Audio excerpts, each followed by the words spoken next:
Hello, freshmen and sophomores. This is Mr. Krutzik.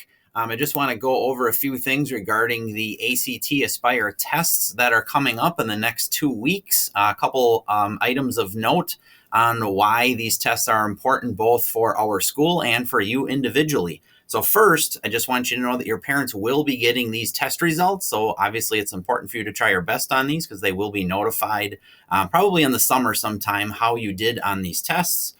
Second, there's something called a school report card that all schools in the state of Wisconsin get. And obviously, the better you do, the better we do as a school, the better our school report card is.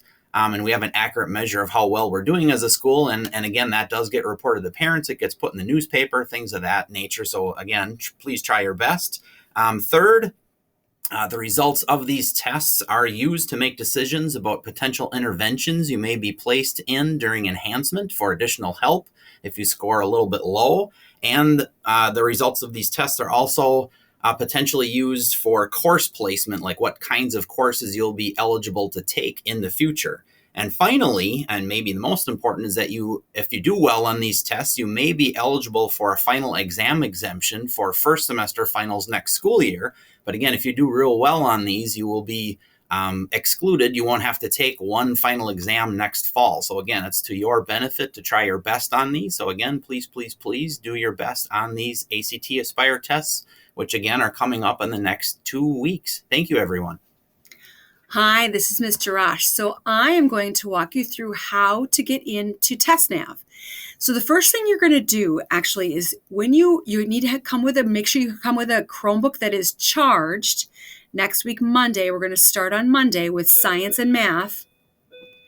And so you're going to need to totally log out of your system. So you will go to your down here, you'll go down to this bar down here, sign out.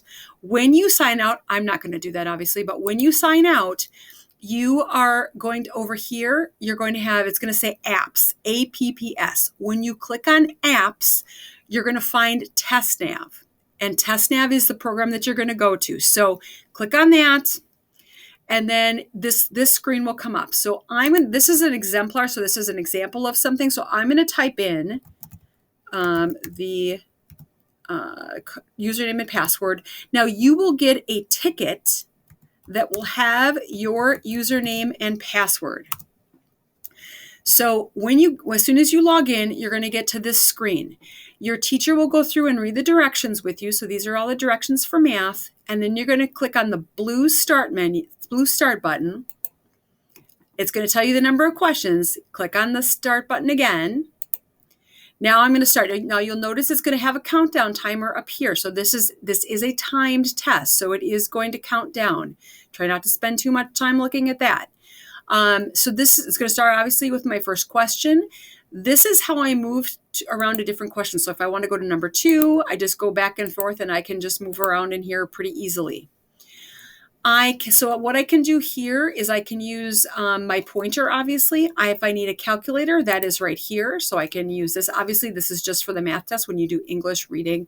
Obviously, it's not going to have the calculator. So this is just for the math test, but I can use this calculator.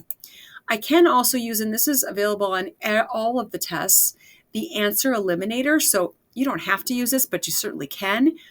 If I click on that, now I can go, okay, I know the answer is not A.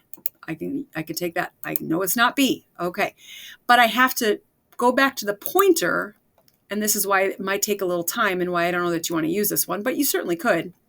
Okay, I think the answer is C. I'm going to click C, and now I'm going to move on to the next question. So now this one is one you have to type in. So obviously you're just going to click on the box and type it in for any of those that have the text box here. Now, what I can also do if I'm like, I don't think I know the answer to this question, I can bookmark it. So if I click bookmark, then I'm going to keep moving along. I click on review at the end when you're all done. It's going to, anything that's I bookmark is going to have this little blue tab on it. And also once I answer a question, the yellow goes to, well, not yellow. So that might be helpful for you as well, just to even when you're done, just to go through and review to make sure that you've answered all of the questions. If you need to stop your test for any reason, let's say you need to go to the bathroom or or whatever happens, you go to up here to the drop-down menu and you sign on to TestNav. You're going to save and return for later. Your teacher will have to restart it, but you can certainly do that if you need to. So I hope this is helpful for you. Best of luck on your Aspire testing and have a great day. Thank you. Bye.